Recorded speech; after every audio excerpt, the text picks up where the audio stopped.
Engineer Mohammad Ali Mirza साहब से, और मैंने कभी उनके बारे में वीडियो नहीं बनाई या उनके जो पॉलिटिकल ख़यालात हैं इसके बारे में कभी इजहार नहीं किया। ज़िंदगी में एक दो मरतबा सिर्फ उनके बारे में बात की, और वो मैंने इसलिए बात की कि मैंने उनसे सीखा।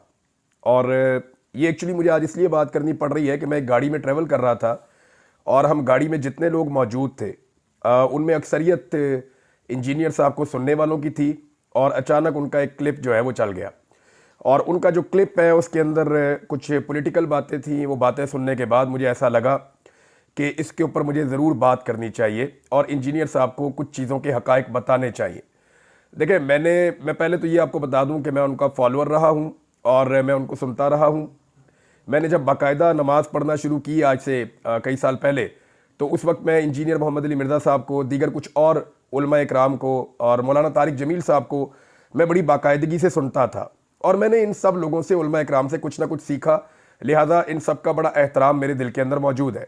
लेकिन गुज़िश्ता कुछ अरसे से मैं इंजीनियर साहब के अंदर कुछ चीज़ों की तब्दीली देख रहा हूँ और लगातार देख रहा हूँ। अब मेरे बारे में भी उन्होंने दो चार बातें की, और दो तीन बातें ऐसी थी मेरे बारे में जहाँ मुझे लगा कि शायद उन्होंने जो अल्फाज इस्तेमाल किए या जो फैक्ट उन्होंने बयान किया वो वैसे नहीं है। वार करार दिया अपने स्टेटमेंट में। फिर आपने कहा कि एक जमात मुनज़्ज़म तरीके से पूरे इदारे को रगड़ा लगा रही है। तहरीक इंसाफ को आपने ये कहा कि और ये काम सियासी नहीं है, इसलिए मैं इस लेवल पर नहीं उतरता। यानी पाकिस्तानी है या जो पाकिस्तान के अंदर सोशल मीडिया एक्टिविस्ट हैं, ये लोग फौज के खिलाफ तो नहीं है। फौज को तो हम अपना पेट काट के पालते हैं। फौज जो है वो तो हम अपना खून पसीना एक करके फौज के लिए बजट इकट्ठा करते हैं, और हम ये चाहते हैं कि हमारी मजबूत फौज हो। ये पूरा पाकिस्तान यही चाहता है। मामला फौज का नहीं है, मामला यह है कि मिलिट्री एस्टेब्लिशमेंट, ये ऊपर बैठे हुए चंद लोग होते हैं, आप बेहतर जानते हैं। मिलिट्री एस्टेब्लिशमेंट की जो गलत पॉलिसियां हैं उनकी वजह से फौज में और अवाम में दूरियां पैदा। एक तो जो फौज के ऊपर तनकीद, यानी पाकिस्तान का नजरियाती कत्ल हो रहा है, जो फौज पे तनकीद हो रही है, भी में मुदाखलत बंद करें, और वो तमाम काम जो माजी में आप करते रहे हैं और हम आंखें बंद करके यकीन करते रहे। इमरान खान का कसूर ये है कि ये वो पहला आदमी है जिसने आम आदमी को समझा दिया कि ये मुदाखलत हो रही है। नवाज शरीफ ने समझाने की कोशिश की, लोग समझने लगते थे, मियां साहब डील कर देते थे। के लिए कौन ठीक है, आपकी अपनी एक पॉलिटिकल राय हो सकती है, लेकिन आपने कहा कि फितना करार दिया पूरी तरीके इंसाफ को। आपको पता है इन्हें पाकिस्तान में कितना वोट पड़ा है? इनसे बल्ले का निशान छीन लिया, इनसे इनकी तमाम सहूलियात छीन ली, इन्हें दीवार के साथ लगा दिया गया। फिर भी अवाम की सबसे बड़ी तादाद ने, करोड़ों की तादाद में निकलकर बदतरीन धांधली और फस्तायत और जुल्म और जबर के बावजूद निशान ढूंढ ढूंढ कर लोगों ने ठप्पे लगाए और इमरान खान के साथ खड़े हुए। आप अंदाजा कीजिए, यानी आप जिन्हें फितना करार दे रहे हैं वो पाकिस्तान की सबसे बड़ी अक्सरियत है।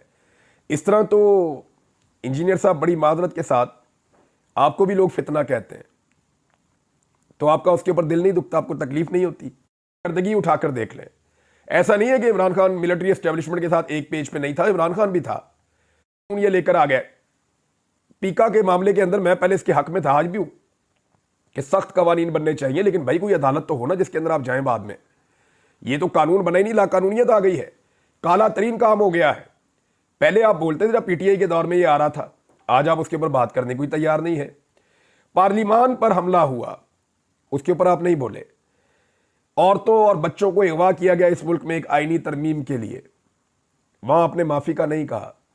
इद्दत वाला केस, यानी पाकिस्तान की नहीं दुनिया की तारीख के घटिया तरीन केसेस में से एक केस बनाया गया एक साबिक खातून अव्वल के ऊपर, सिर्फ इमरान खान को और उसकी बीवी को जलील करने के लिए। उसके ऊपर आप नहीं बोले। चादर और चार दीवारी का तकद्दुस पामाल हुआ, उस पर कोई हदीस आपको याद नहीं है, उस पर इस्लाम नहीं जागता आपका। अदलिया पर मुकम्मल कब्जा कर लिया गया पाकिस्तान में, इसके बारे में हमारा इस्लाम कुछ नहीं कहता। फ़लस्तीन के मौके पे जो निकलता है उसको डंडे मारते हैं, गिरफ्तार कर लेते हैं, इस पर हमारा इस्लाम कुछ नहीं कहता। इंसानी हुकूक की पामालियां पाकिस्तान में हो रही हैं, लगातार हो रही हैं। क्या इस पर बिल्कुल खामोशी रहेगी? इस पर कोई माफ़ी नहीं मांगेगा। जबरी गुमशुदगियां हो रही है। मैं खुद जबरी तौर पर लापता रहा, मुझे आईएसआई उठा कर ले गई थी, ले जाके मेरे पे बदतरीन टॉर्चर किया उन्होंने। यही आर्मी चीफ थे जनरल आसिम मुनीर, इनके दौर में लोगों ने इनसे रब्ता भी किया था, और इन्होंने जो कुछ उन लोगों को कहा था वो भी एक वक्त आएगा मैं चीज़ें सामने रख दूंगा। मेरे पास बहुत सारी चीज़ें मौजूद हैं, लेकिन मामला यह है कि इनके ऊपर आप क्यों नहीं बोलते, इन पे आप क्यों नहीं आवाज़ उठाते? उनको में इमरान खान के खिलाफ आईएसआई ने गलत केस बनाया था, लिहाजा मैंने वो प्रोग्राम नहीं किए और मैं आज भी अपनी बात पे कायम हूं और ये चीजें साबित भी हो रही हैं। नंबर 2, आप ये सवाल उठाएंगे कि पीका ऑर्डिनेंस पे मेरा मौक़िफ़ पहले कुछ और था और आज कुछ और है। देखिए, पीका ऑर्डिनेंस था वो, मेरा मौक़िफ़ आज भी वही है। कवानीन को सख्त कीजिए, सबके ऊपर लागू कीजिए, लेकिन कम से कम किसी अदालत में जाने का इख्तियार तो रखिए हमारे पास।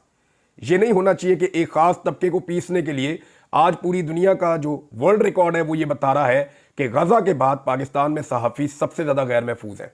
क्या इमरान खान के दौर में ऐसा था? ऐसा नहीं था। फिर आप एक और सवाल उठाएंगे कि माजी में एस्टेब्लिशमेंट के मौक़िफ़ पर मैं दुरुस्त समझता था, मेरा मौक़िफ़ क्या था? तो बिल्कुल ठीक बात है, इस पर मैंने कौम से माफ़ी मांगी है, बलोचों से भी माफ़ी मांगी है कि मेरी ये गलत फहमी थी कि एस्टेब्लिशमेंट पाकिस्तान की वफादार है। मुझे पता चला कि वो अपने ज़ाती मफादात की वफादार है और वो अपने मफादात को हमेशा पाकिस्तान के ऊपर मुकद्दम रखते हैं।